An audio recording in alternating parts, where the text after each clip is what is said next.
जब भी शंकर जी के धाम में आप जाओ तो चांदी के बेलपत्र ले जाओ, लिख लो। एक जनेऊ लेके जाइए, थोड़ा कपूर लेके जाइए, थोड़ी सुपारी लेके जाइए, थोड़े समी पत्र लेके जाइए, थोड़े तुलसी पत्र लेके जाइए, थोड़ी बेलपत्रियां लेकर के जाइए। भगवान शंकर के यहाँ जाते हैं, यदि गंगोत्री का जल मिल जाए तो थोड़ा वह वाला गंगा जल लेकर, इतना आनंद हो जाएगा आप कहोगे हो क्या गया है। और दो चीजें और एक ही संग मिला के लेके जाना, चावल और तिल। आज ही मैंने पढ़ा है ग्रंथ में कि चावल और तिल दोनों को आप मिला करके महादेव के ऊपर एक साथ मिला करके चढ़ाते हैं तो आपको दो चीजें मिलती हैं, एक स्वास्थ्य और एक संपत्ति तत्काल मिलती है।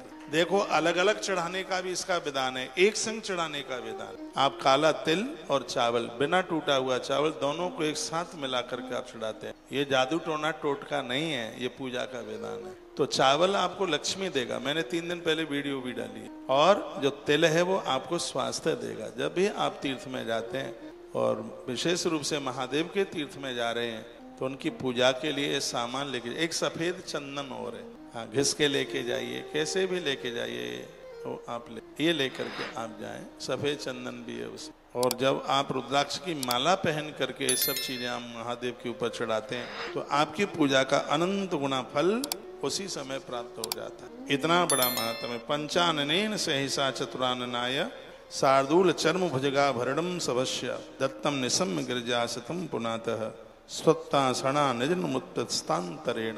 जब हम भगवान महादेव की स्तुति करते हैं तो दो देवता भारी प्रसन्न होते हैं, एक का नाम है गणेश और एक का नाम है कार्तिकेय।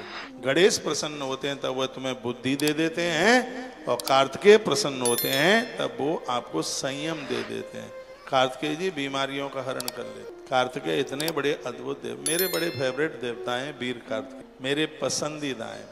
मोर की सवारी करते हैं। मैं प्रयाग में था कुंभ में, निरंजनी अखाड़े के प्रमुख देवता हैं, निरंजनी अखाड़े के। जब जब मैं वहां जाता तो वहां के महात्मा मुझे कहते लगता है कि महामंडलेश्वर बनना है अब तो आपको। मैंने कहा मैं महामंडलेश्वर बनने के लिए नहीं आया, मैं इस वीर कार्तिकेय के दर्शन करने के लिए आता हूँ। तो कहते हैं कि महामंडलेश्वर तुम यहीं से बनो तो कार्तिकेय जी तो तुम्हारे साथ ही रहेंगे। मैंने कहा मंडलेश्वर न बनूं ये तो भी मेरे साथ हैं। मैं दुविधाओं में हूँ, मेरे गुरुजी का अखाड़ा है उसमें दत्त भगवान पूजे जाते हैं, निरंजनी में भगवान वीर कार्तिकेय पूजे जाते हैं। दुविधा में तो मैं हूँ, लेकिन कार्तिकेय जी जैसा जो विचार देंगे ये मेरे फेवरेट देवता हैं। मैं पूरे कुंभ में जब तक रहा मैं 5-4 बार जब भी कहीं उस सड़क से निकलता तो स्पेशल कार्तिकेय जी के दर्शन करने के लिए जाता। इतना अद्भुत देवता है।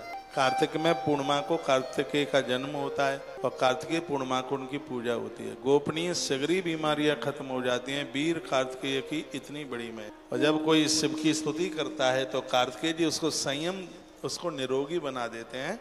और कोई शंकर की पूजा करता है तो गणेश उसको बुद्धिमान बना देते हैं।